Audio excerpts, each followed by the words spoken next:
Hola chicos, ¿cómo están? Muy bienvenidos y muy buenos días, muy buenas tardes, muy buenas noches, sea la hora que ustedes están viendo esta videoclase. Y en esta oportunidad vamos a estar hablando de un tema distinto porque vamos a estar hablando acerca de farmacología y en particular de los medicamentos antiinflamatorios del tipo corticoides. Como siempre dejamos acá presentado cuáles son los respectivos aprendizajes esperados y partamos entonces de inmediato.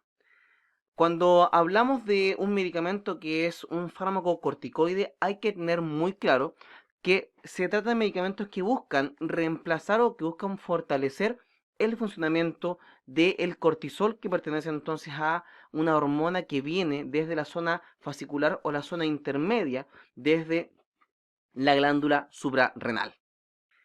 Es entonces que dentro de ese mismo contexto es necesario para poder comprender cómo es el funcionamiento de los medicamentos del tipo corticoide, hay que comprender cuál es el tipo de hormona que este medicamento busca reemplazar y por lo mismo vamos a hablar en particular de la glándula suprarrenal.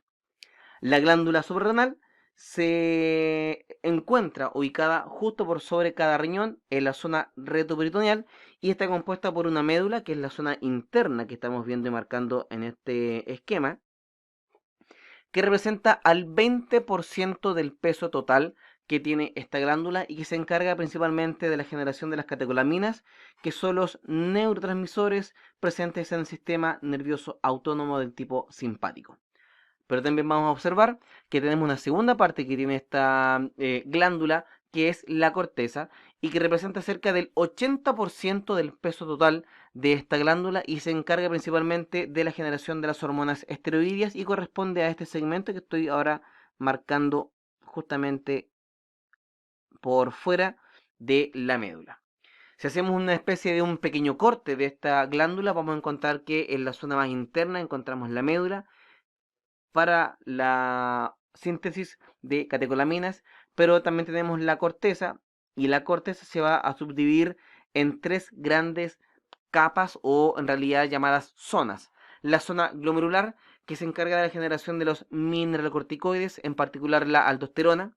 Vemos que la zona intermedia es la zona fasciculada, que se encarga de la generación de los glucocorticoides, en particular el cortisol, que tiene gran importancia al momento de estudiar este conjunto de medicamentos que son los medicamentos del tipo corticoidal. Y también vemos que existe la zona más profunda de la corteza, que es la zona articular, que se encarga de la generación de andrógenos. Y tal como les comentaba, por una parte vamos a encontrar la médula, que se encarga de la síntesis y la generación de las catecolaminas, pero nos vamos a detener acá. Nos vamos a detener en la síntesis de hormonas esteroideas, es decir, de las hormonas que vienen desde la corteza suprarrenal. Y como ya les comentaba, tenemos inicialmente la zona glomerular, que es la zona más externa de esta corteza suprarrenal, que se encarga de la generación principalmente de los mineralocorticoides, tales como la aldosterona. La zona intermedia es de la zona fasciculada, encargada de la generación de los glucocorticoides, tales como el cortisol. Y finalmente tenemos la zona más profunda de la corteza, que es la zona reticular, donde se generan los andrógenos, es decir, la dehidroepiandrosterona y la testosterona. Sin embargo, estas tienen una concentración que es mucho más baja si lo comparamos con la síntesis de los andrógenos que vienen desde las gónadas. Y en particular vamos a hablar de cortisol, es decir, de aquella que sale desde la zona fasciculada que pertenece a los glucocorticoides. El cortisol es una hormona que se descarga aproximadamente algo así de cerca de 10 veces al día. Sin embargo, la cantidad de hormona secretada va cambiando a lo largo del día y también va cambiando en relación al horario. Por ejemplo, podemos observar que la mayor tasa de secreción de cortisol, es decir, el momento en que la corteza suprarrenal libera estas hormonas a la circulación sanguínea, se da habitualmente en las primeras horas de la mañana e incluso se da antes de despertar. Por lo mismo, es que el cortisol se refiere o se asocia a los elementos de estrés o bien se refiere a los elementos que me obligan al estar despierto y me obligan a mantener la vigilia. Por lo mismo es que cuando hablábamos del objetivo de la clase del día de hoy, hablábamos de la relación de los corticoides o las hormonas corticoidales y la respuesta al estrés va justamente asociado a esto. porque el cortisol ayuda a mantener la atención y ayuda a mantener la vigilia. Y así, como en la mañana podemos ver una gran cantidad de secreción o síntesis de parte de este cortisol, en horas de la tarde o en horas de la noche esta síntesis claramente es mucho menor, porque durante la noche yo no quiero estar muy atento para poder entonces conciliar el sueño. ¿Cuál es el comportamiento de este cortisol? La verdad es que se comporta de manera muy similar a la ACTH y también se ve regulado por la síntesis de la CRH a partir de el hipotálamo y de la ACTH a partir de la hipófisis. ¿Cómo se produce este control? Recordemos que el hipotálamo genera la CRH y la CRH estimula a la hipófisis anterior para que ésta pueda generar ACTH. Esta ACTH viaja a través del cuerpo hasta llegar a la corteza suprarrenal y estimula a esta corteza suprarrenal, particularmente a la zona fascicular o la zona intermedia, para que ésta pueda generar cortisol. Sin embargo, cuando el cortisol ya se encuentra disponible a nivel de la sangre, este cortisol va hasta la hipófisis anterior y le dice: ¿sabéis qué? Ya estoy en cantidad suficiente, así que no hace falta que sigas funcionando y no hace falta generar la ACTH. Y también de forma simultánea vamos a observar que este cortisol va hasta el hipotálamo y le indica que también debe frenar la producción de CRH para que ésta no llegue a la hipófisis anterior y este no genera ACTH y esta no estimula la corteza suprarrenal. Por lo tanto, todo esto que estamos viendo acá, hablamos entonces de un feedback del tipo negativo. ¿Y cuáles son las funciones que cumple esta hormona llamada el cortisol? Cumple varias funciones, entre ellas podemos comentar que tiene una función del tipo gluconeogénesis. Y la gluconeogénesis corresponde a la formación de glucosa a partir de estructuras no glucídicas.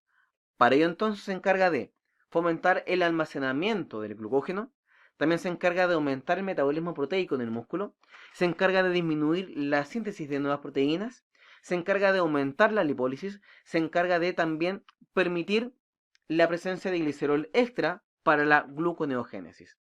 Todo esto entonces se traduce en que vemos un efecto diabetogénico, o en el fondo estamos viendo un efecto que tiene que ver con el aumento de la glucosa en sangre, haciendo que uno pudiera observar la presencia de una hiperglicemia. Es por eso que algunos pacientes sin antecedentes de diabetes tienen una glicemia alta en presencia de mucho estrés, justamente porque a mayor estrés, mayor cortisol, mayor gluconeogénesis. Otra función que tienen las hormonas del tipo esteroidea, en este caso particularmente de la zona fascicular, también observamos que el cortisol tiene una función del tipo antiinflamatoria. Y esta función del tipo antiinflamatoria tiene tres diferentes caminos de funcionamiento. El primero es que genera el aumento de la síntesis de la lipocortina. ¿Qué cosa es la lipocortina? La lipocortina es una sustancia que inhibe la fosfolipasa del tipo A2. Entonces aparece otra pregunta. ¿Qué cosa es la fosfolipasa A2? La fosfolipasa A2 es la enzima que libera el ácido araquidónico. Y aquí entonces aparece otra pregunta. ¿Qué cosa es el ácido araquidónico? El ácido araquidónico es el precursor de las prostaglandinas y de los leucotrienos. Y recordemos que la prostaglandina y el leucotrieno son mediadores de inflamación. Por lo tanto, si yo aumento la lipocortina, yo bloqueo la fosfolipasa A2, bloqueo la liberación del ácido araquidónico y libero la síntesis de la prostaglandina y del leucotrieno, entonces haciendo que se disminuyan los mediadores proinflamatorios. Además también se va a producir un efecto antiinflamatorio cuando vemos que se encarga de disminuir la interleuquina 2 y también se encarga de disminuir la presencia de los linfocitos T. Y finalmente, también se encarga de disminuir la liberación de histamina y de serotonina. ¿Qué nos pinta esta histamina y la serotonina en la historia? Muy sencillo. Recordemos que cuando tenemos un paciente que tiene algún tipo de lesión de algún tejido o algún tejido que queremos reparar, los glóbulos blancos que van viajando a través del vaso sanguíneo tienen que salir en dirección al tejido dañado y salirse desde el vaso sanguíneo. Aquella estructura que permite que estos glóbulos blancos salgan desde el vaso sanguíneo y lleguen hasta el tejido que se encuentra dañado o el tejido que se desea inflamar, el que abre la puerta es la histamina y la serotonina. Y es por lo mismo que si nosotros disminuimos la presencia de histamina y también disminuimos la presencia de serotonina, entonces al glóbulo blanco se le dificulta la salida desde el vaso sanguíneo al lugar donde se va a generar la inflamación, haciendo que hay una disminución entonces de los mediadores inflamatorios y por lo mismo disminuir la inflamación.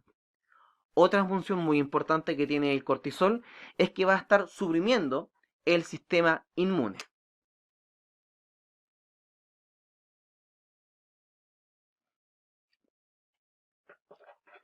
También otro elemento que hay que tener muy en claro y muy en consideración al momento de estar hablando de los medicamentos del tipo corticoide es acerca del proceso de la inflamación.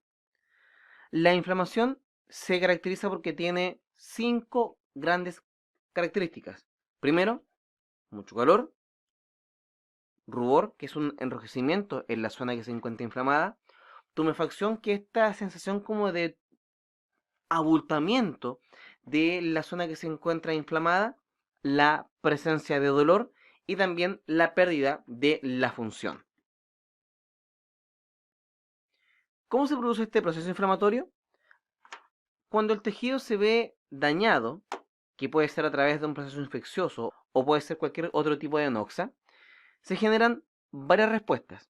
Primero, vemos que el tejido se daña y se activa la cascada de complemento, y esta cascada de complemento activa los mediadores de inflamación tales como el C5A, la histamina y el leucotrieno B. Estos llegan hasta el vaso sanguíneo y dan la señal para que los glóbulos blancos puedan entrar y hacer la diapédesis. La diapédesis es el proceso en que se hace el llamado de los glóbulos blancos que van por la sangre y pueden salir desde el vaso sanguíneo en dirección al tejido dañado y dirigirse hacia ellos a través de la quimiotaxis y favorecer entonces la opsonización, que recordemos que la opsonización es el proceso del marcaje de estos elementos externos que están generando algún tipo de daño potencial en nuestro organismo. Los que van a salir hasta el lugar de la lesión son los eosinófilos, los neutrófilos y los monocitos. Recordando que los monocitos, una vez que salen desde el vaso sanguíneo, tienen la posibilidad de madurar y transformarse en macrófagos. También vamos a observar que a partir de este macrófago se va a secretar la interleuquina 1, interleuquina 6 y el factor de necrosis tumoral alfa, que se encarga de la generación de producción profebriles, y además también el tejido dañado genera cininas o quininas que permiten la vasodilatación capilar e incremento de la permeabilidad. Es decir, permite que este vaso sanguíneo se vuelva aún más grandote para que puedan pasar mayor cantidad de glóbulos blancos y de forma simultánea esta pared que separa los tejidos del vaso sanguíneo permite que el glóbulo blanco salga desde acá al tejido, favoreciendo entonces el proceso de la inflamación. Y una vez que estos temas están relativamente claros, es que recién podemos comenzar a hablar acerca del proceso del uso de los medicamentos antiinflamatorios del tipo corticoidal, también conocidos como corticoides. Ahí les dejo un pequeño video, chiquillos, para que ustedes puedan ver entonces la comparación entre los diferentes tipos de medicamentos antiinflamatorios del tipo esteroidal, es decir, aquellos medicamentos que reemplazan la función o bien refuerzan la función del sistema endocrino a nivel de la corteza suprarrenal. Sin embargo, es importante considerar que estos medicamentos tienen en general efectos secundarios muy similares unos con otros, tales como la atrofia de la glándula suprarrenal. ¿Y esto por qué se produce?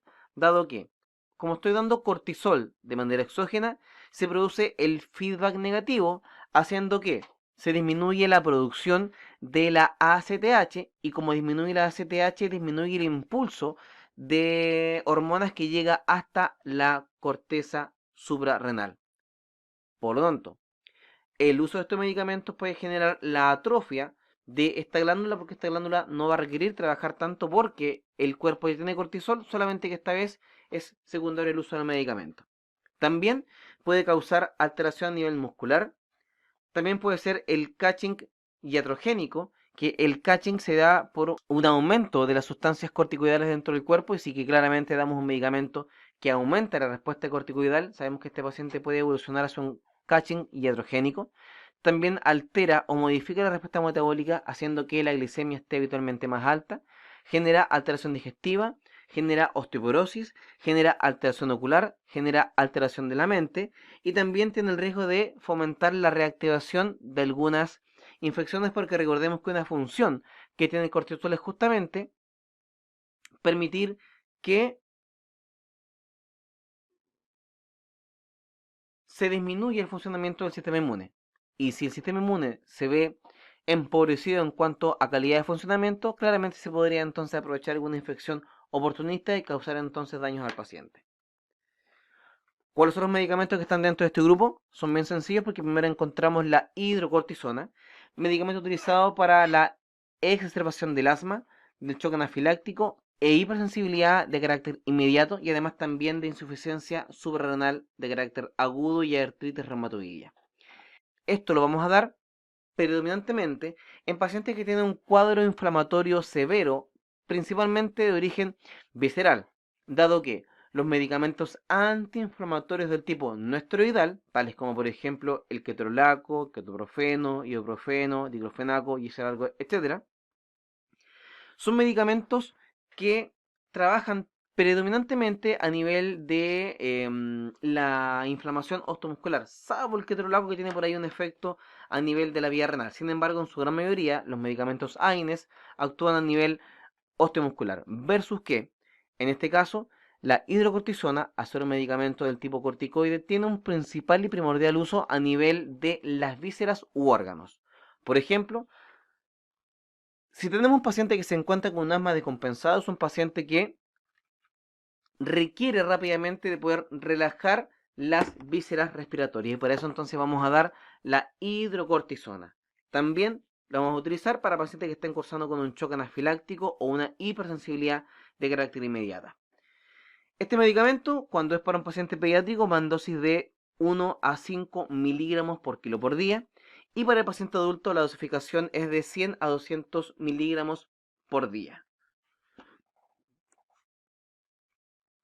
Se trata de un medicamento que viene en presentación de un frasco liofilizado, es decir, un medicamento que viene en un frasco en forma de polvillo, donde un frasco contiene 100 miligramos y otro contrae 500 miligramos, ambos de forma liofilizada. ¿De qué forma vamos a dar este medicamento? Si la dosis es menor a 100 miligramos, vamos a preparar 100 miligramos en 10 ml y lo pasamos en de 2 a 4 minutos. Sin embargo, si el medicamento es de 100 a 500 miligramos, al paciente le vamos a preparar los 100, 200, 300, 400 o 500 miligramos siempre en 20 ml y también en un tiempo que fluctúa de 2 a 4 minutos. Y en pacientes con dosificación mayor a 500 miligramos, vamos a preparar la dosificación de la hidrocortisona en un volumen total que fluctúa entre los 20 y los 100 ml para entonces dar este medicamento en un lapso de 10 a 30 minutos, recordando que es compatible con la solución fisiológica al 0,9%. Así que hagamos un pequeño ejercicio. Tenemos un paciente que pesa 27 kilos, tiene dosis indicada de 2,4 miligramos por kilo de hidrocortisona por vía endovenoso. ¿Cuántos ml hay que administrar? Dejamos el video un momento en pausa. Tienen ustedes el tiempo suficiente para hacer el ejercicio y entonces continuamos con la revisión.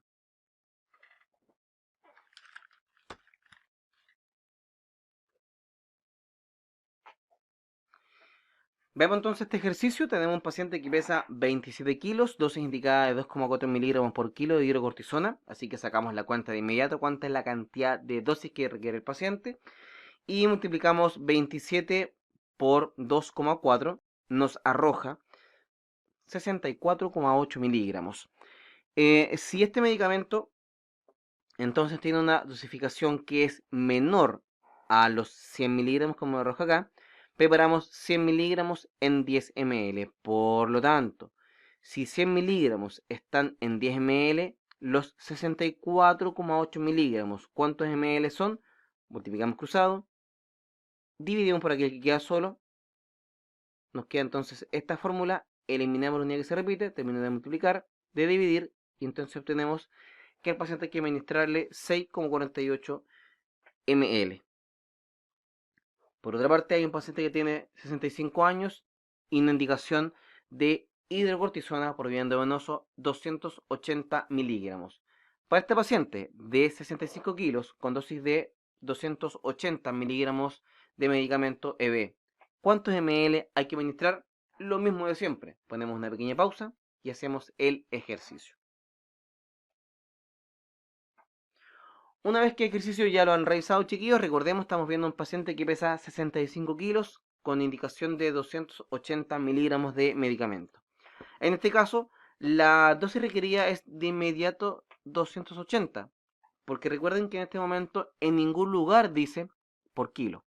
Es decir, los 280 miligramos es lo que el paciente requiere. Si en este caso, recordemos que tengo una dosis de 280 miligramos y la indicación es que si tengo una dosis que fluctúa de 100 a 500, yo pongo el medicamento en 20 ml, aquí hago exactamente lo mismo. Dejamos los 300 miligramos de medicamento, que es lo más cercano a 280, en 20 ml, entonces en 280 miligramos. ¿Cuánto ml hay que administrar? Multiplicamos cruzado, por aquí queda solito, eliminamos la unidad que se repite, terminamos de multiplicar, de dividir, entonces nos da que el paciente requiere, para recibir los 280 miligramos de hidrocortisona, que se le pasen 18,67 ml de la preparación de 300 miligramos en 20 ml. Un medicamento que podemos ver también dentro de los fármacos corticoides es la betametasona, conocida habitualmente como el Sidoten. Se utiliza para pacientes con cuadro de inflamación del tipo sistémico, con dosificación para el paciente pediátrico de 0,2 miligramos kilo cada 8 horas y para el paciente adulto de 420 miligramos por día.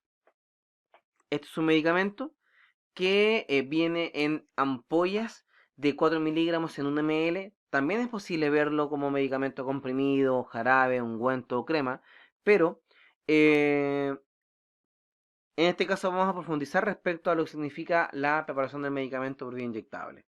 Como les comentaba recién, es un medicamento que tiene una presentación de 4 miligramos en 1 ml. Este medicamento se administra endovenoso solamente en forma de bolo y se pasan los 4 miligramos en 5, 10, 15 o 20 ml en un tiempo máximo de 1 minuto.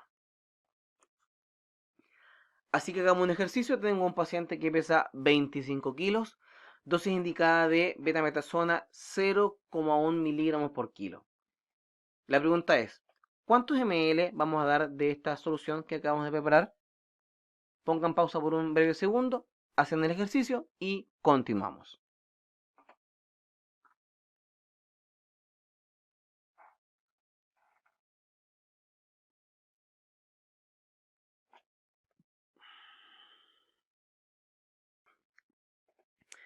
Veamos entonces el resultado del ejercicio. Multiplicamos los 25 kilos del paciente por los 0,1 miligramos que requiere por cada kilo de peso, haciendo que el paciente requiera de 2,5 miligramos. Este medicamento lo vamos a preparar lo más diluido posible de acuerdo a la información que nos entregó la diapo anterior. Lo vamos a preparar de 4 miligramos en 20 ml. Y si requiero de 2,5 miligramos, no nos queda más que hacer la regla 3 simple para obtener que el paciente requiere de 12,5 ml de betametasona. Siguiendo con la línea de los medicamentos corticoides sintéticos, vamos a encontrar la dexametasona. Se trata de un medicamento utilizado para pacientes con cuadros de alergia severa, pacientes con cuadro de un asma descompensado que no han respondido de buena manera a los medicamentos beta-2 adrenérgicos, es decir, a los simpaticomiméticos, y también para pacientes que están cursando con enfermedades del tipo endocrina, patologías digestivas, respiratorias y reumatológicas, así también como cuadros de edema cerebral.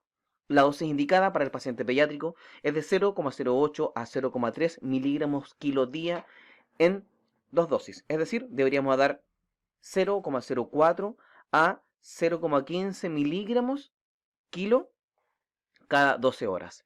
En el caso del paciente adulto, la dosificación va de los 0,9 a los 8 miligramos cada 8 a 12 horas.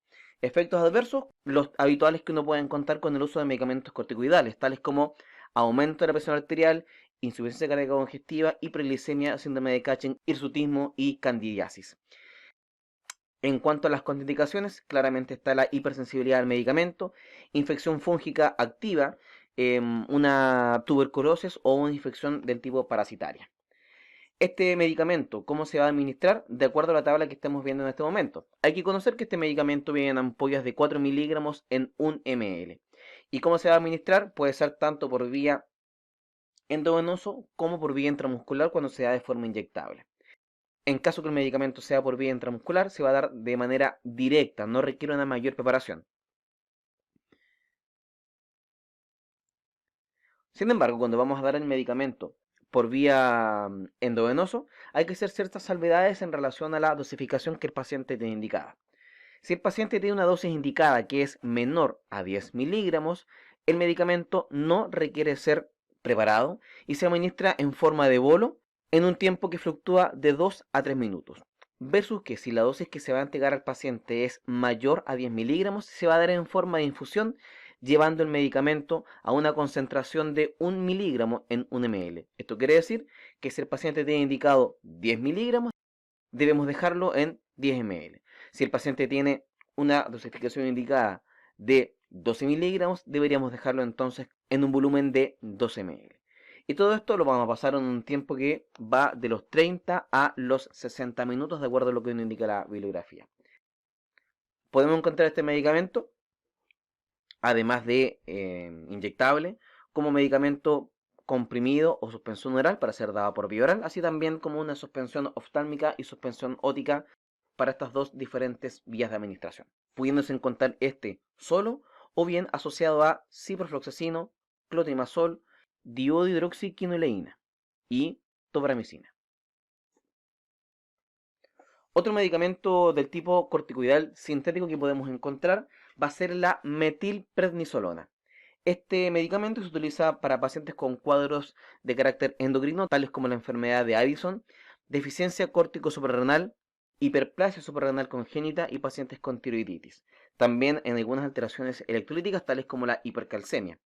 Y lo vamos a utilizar para pacientes con cuadros inflamatorios, tales como edema, pacientes trasplantados, pacientes con distrés respiratorio, artritis psoriática, artritis reumatoidea, lupus eritematoso sistémico, eritema multiforme severo, rinitis alérgica, asma, reacciones de hipersensibilidad, enfisema pulmonar, neumonía por aspiración, enfermedad de Crohn, leucemia, linfoma, angioedema y meningitis bacteriana aguda.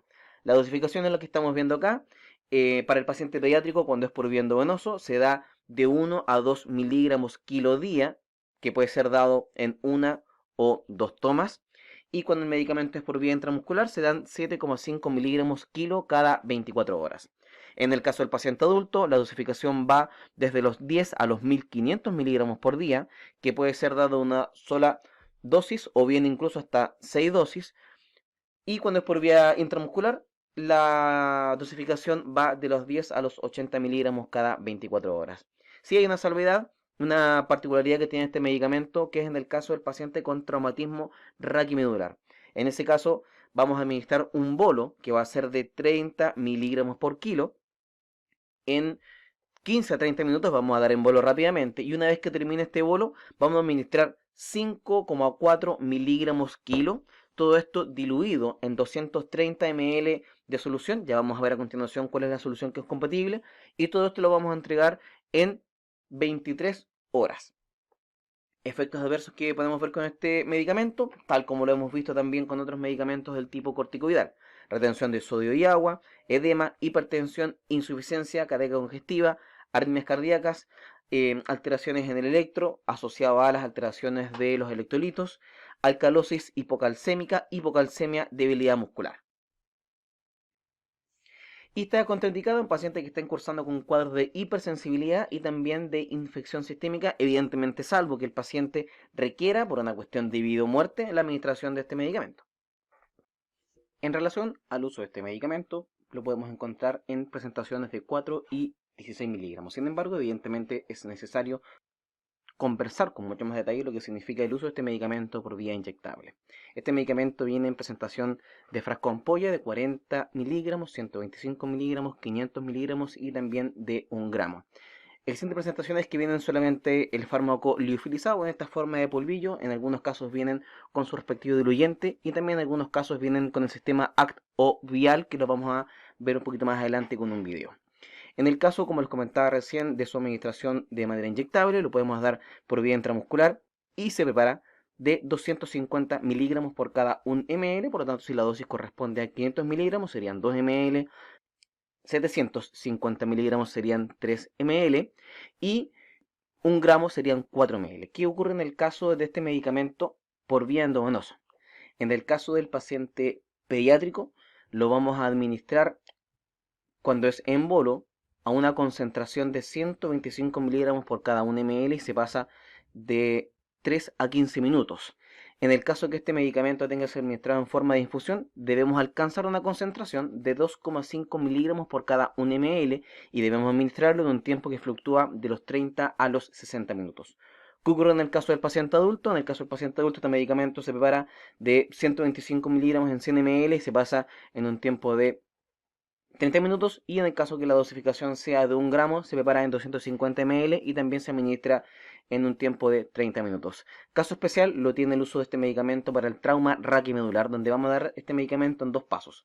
El paso 1 es dar el medicamento en forma de bolo y debemos preparar 1 gramo en 250 ml y administrarlo en un tiempo de 15 a 30 minutos. Esto quiere decir que, ojo, no hace falta que le administremos los 250 ml, sino que tenemos que administrar la cantidad suficiente de volumen que permita que el paciente reciba los 30 miligramos por cada kilo de peso, como les comentaba recién, en este plazo de 15 a 30 minutos. Y tenemos el segundo paso, que es sacar la cuenta de 5,4 miligramos por kilo. Esa cantidad de medicamento lo vamos a depositar dentro de un matraz con 230 ml y eso se va a administrar en un tiempo de 23 horas. Por lo tanto, vamos a dar este medicamento a una velocidad de 10 ml por hora. En relación a los sueros que son compatibles, vemos que la metilprednisolona es compatible con la solución fisiológica al 0,9 y la solución glucosada al 5%.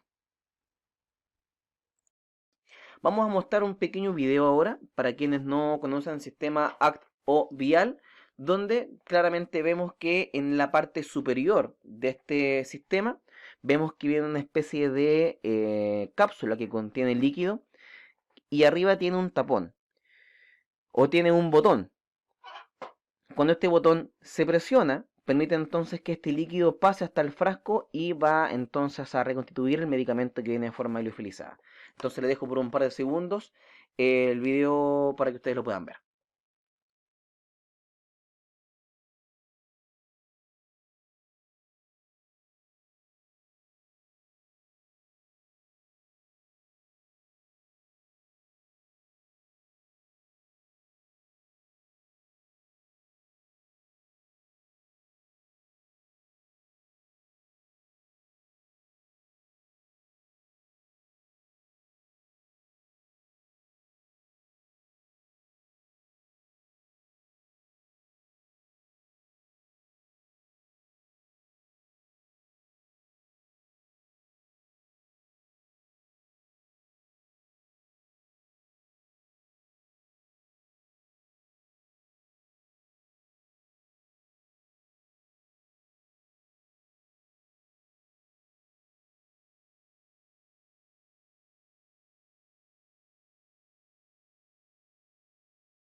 Otro medicamento que es un corticoide es la prednisona, medicamento utilizado para la exacerbación del asma, el choque anafiláctico, la hipersensibilidad inmediata, la insuficiencia suprarrenal aguda, la artritis reumatoidea y también para algunos pacientes cuando nosotros queremos prevenir una eventual reacción anafiláctica o una eventual reacción alérgica.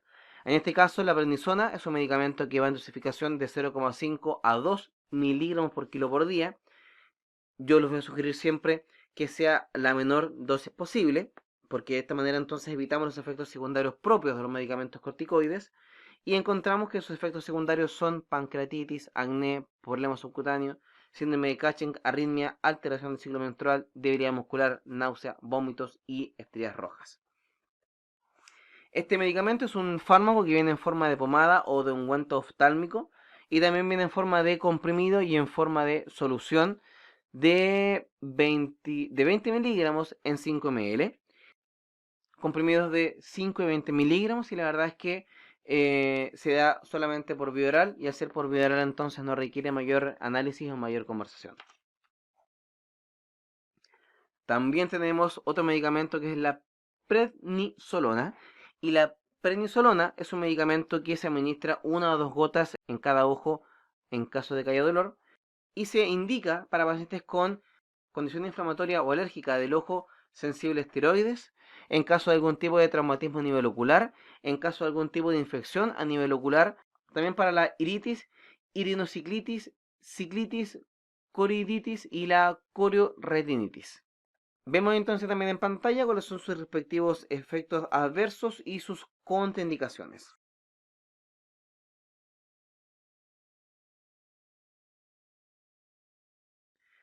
También tenemos la budesonida, que la budesonida es un medicamento del tipo inhalatorio, se da por vía aérea, que se utiliza para pacientes que están cursando con un cuadro de un asma. Sin embargo, hay que considerar que en el caso de los medicamentos corticoides para la vía inhalatoria, no tienen buena respuesta con el paciente que está cursando con un cuadro de una broncoconstricción severa, porque los medicamentos corticoides son fármacos que son predominantemente del tipo curativo o del tipo correctivo. Así que este medicamento no es útil para los cuadros severos de asma agudo, ¿a razón de qué? De que los corticoides favorecen el proceso de la desinflamación. Y por lo mismo entonces este medicamento no puede ser utilizado para pacientes que estén cursando con un cuadro de un episodio de asma descompensado, dado que la budesonida de ser un corticoide se encarga de desinflamar más que de broncodilatar. Y en este caso, lo que yo quiero es respirar, así que va a ser mucho más productivo que al paciente le demos un broncodilatador. Su dosificación es de 2 puffs cada 6 horas por un tiempo máximo de 6 a 12 meses, porque después dejamos descansar al paciente con un par de meses sin el uso de este medicamento para después retomarlo según corresponda. Y este medicamento, que es la budesonida, viene en un frasco presurizado que viene cierta cantidad de puff. Y recuerden que para poder administrarlo y para poder usarlo, hace falta primero agitar el medicamento, luego fijarlo en la cara y evitar sacarse la máscara de la cara hasta que hayan pasado por lo menos unos 5 a 10 segundos que me asegure el haber absorbido la mayor cantidad de medicamento. También otro medicamento que podemos ver dentro de la familia de los corticoides es la fluticasona, también utilizado para pacientes con cuadro de un asma, pero un asma que se encuentre controlado porque no son útiles en las crisis agudas. Por lo tanto, la fluticasona, insisto, es un medicamento utilizado para el asma, no útil en crisis y su dosificación es de 2 puff cada 12 horas. Este se trata de un medicamento que viene en forma de un frasco presurizado, es decir, viene en forma de inhalador, así que requiere el uso respectivo de la aerocámara y toda la técnica que corresponda para la correcta administración de la fluticasona. Otro medicamento corticoide sintético que es presente para el paciente predominantemente respiratorio es el salmeterol más la fluticasona, medicamento que recién acabamos de conversar. ¿Y por qué hago mención especial a este? Porque aquí hablamos de el Brexotide. El Fluoxetine es un medicamento que se administra en forma de inhalador de 2 puffs cada 12 horas y también como todos los demás medicamentos corticoides inhalatorios se recomienda que su uso sea por 6 a 12 meses para permitir que el paciente pueda descansar un poco y luego, después de un par de meses, volvemos a reutilizar este medicamento en el paciente que esté cursando o que sea portador, bien digo, de asma. Así que este medicamento, tal como todos los demás, viene en forma de un frasco presurizado para ser administrado en forma de inhalador y recordando siempre la importancia del uso de la aerocámara. Así que eso, chiquillos, no me queda nada más que decir.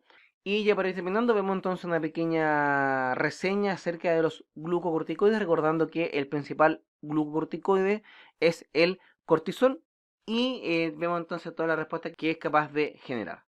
Así que eso, chiquillos, sin nada más que decir, me despido, que estén muy bien y muchísimas, como siempre, gracias.